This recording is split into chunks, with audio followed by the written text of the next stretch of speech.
1. 2 Chronicles chapter 22, verse 1.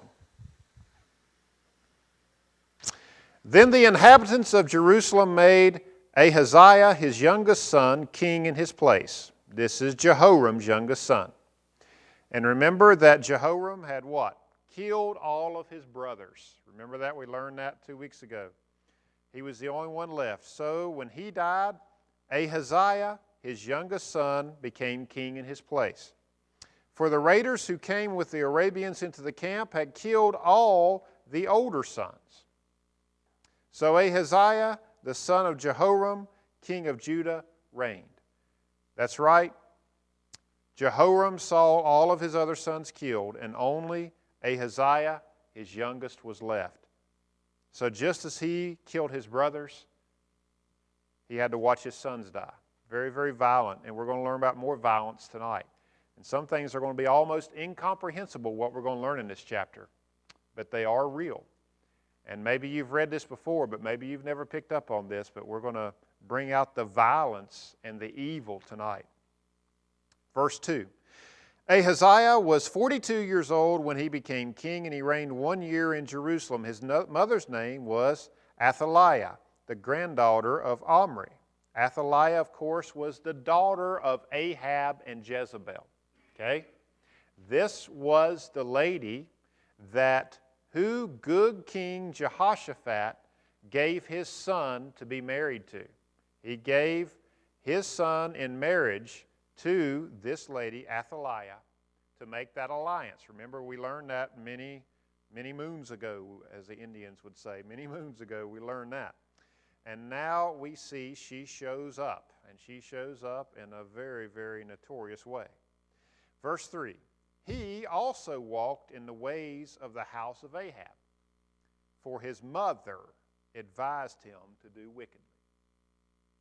You see Jehoshaphat's mistake. In that alliance, here all of the heirs of David have been killed except for one, and that is Athaliah, and he is married, that is Ahaziah, and he is married to Athaliah, the daughter of Ahab, and now she, of course, I'm got all confused here myself. Ahaziah is her son, and now she has influence, the daughter of Ahab here has influence in Judah, because his mother advised him to do wickedly. And look at verse 4. Therefore he did evil in the sight of the Lord like the house of Ahab, for they were his counselors after the death of his father to his destruction. Not only did his mother advise him to do evil, but also the whole house of Ahab were his counselors, and as the Bible says, they were his counselors to his destruction.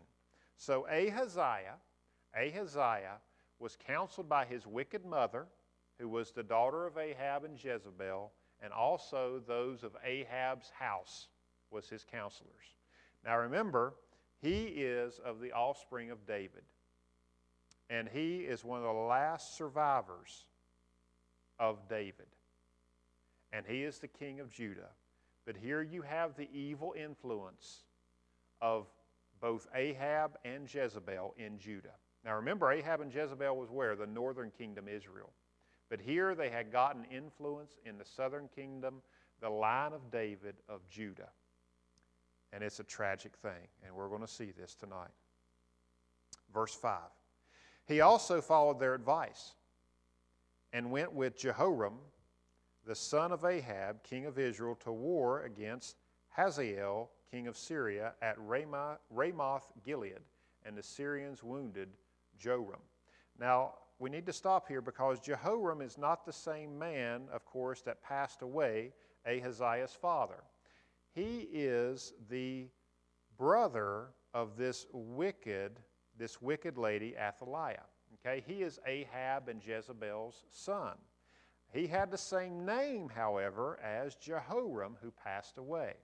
He's also called at times, as he is right here in verse 5, as the New King James says, Joram, Joram.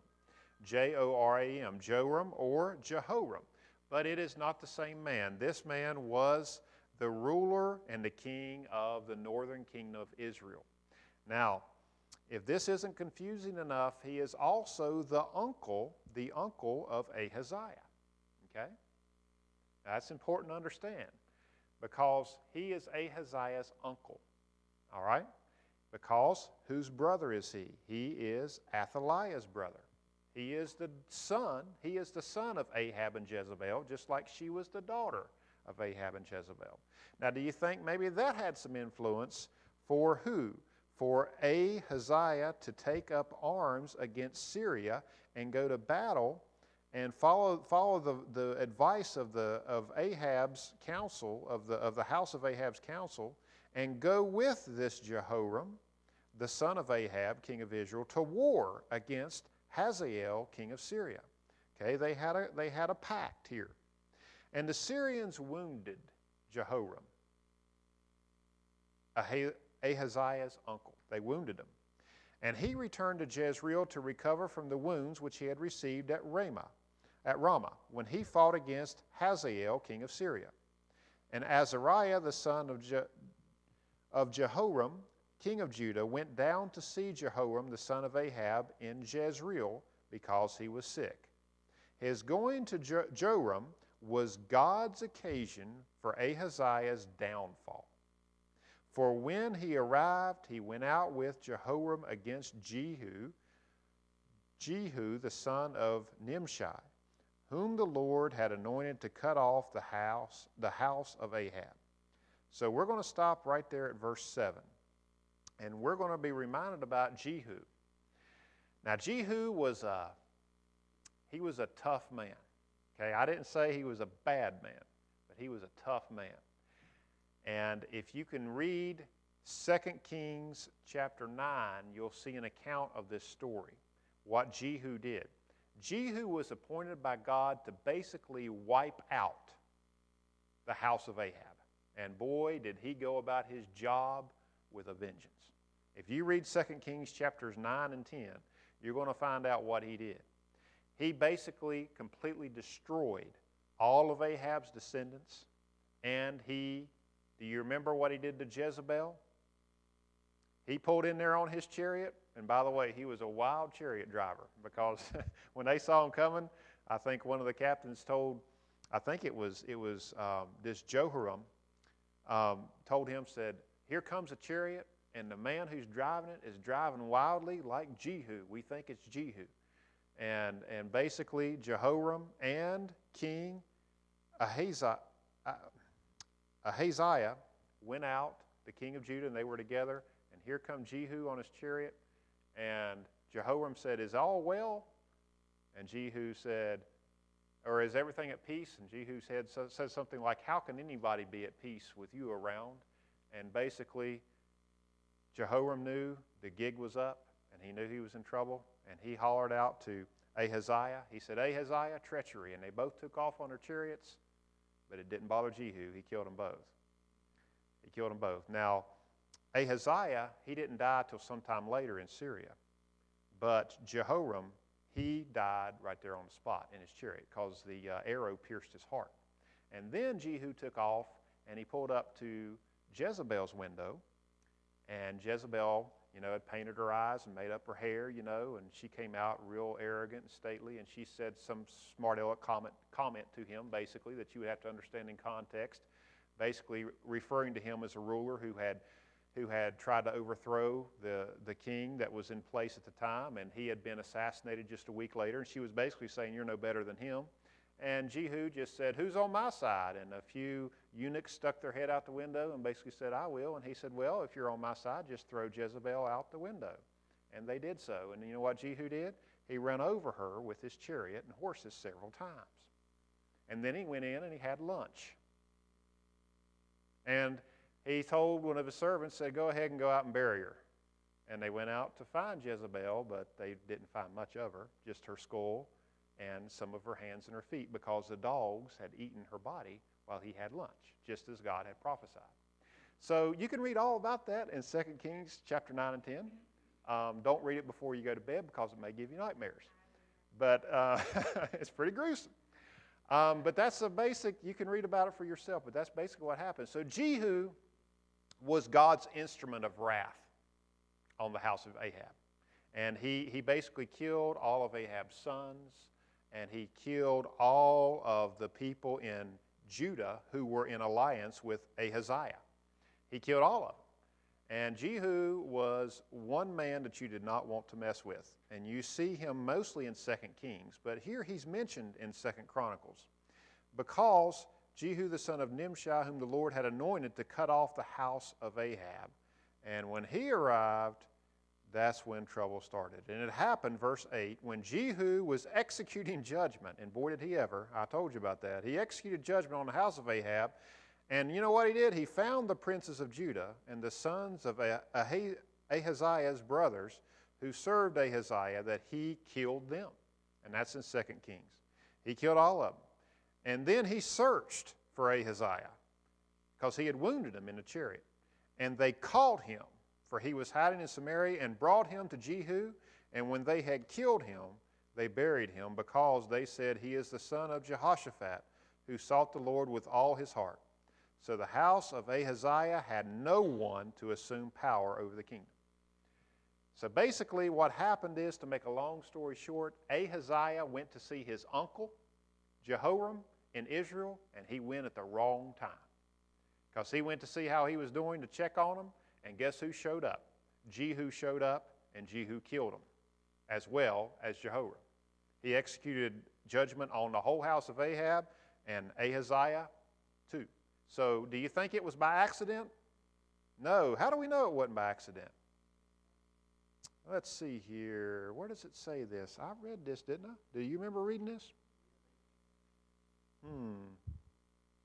Something about God basically ordained this, and he worked this out.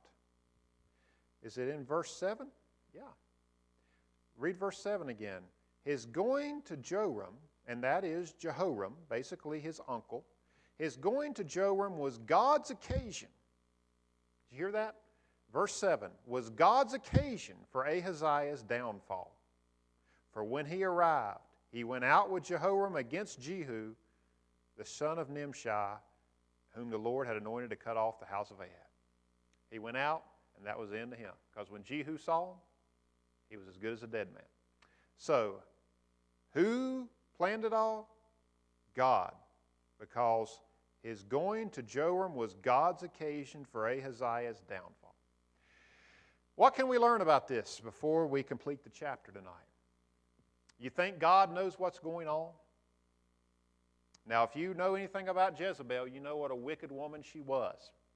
And you remember maybe how she counseled her husband Ahab when he wanted a vineyard.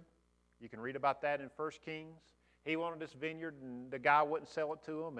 And he came in all mopey and down, and she said, hey, aren't you the king of Israel? If you want that vineyard, go get it.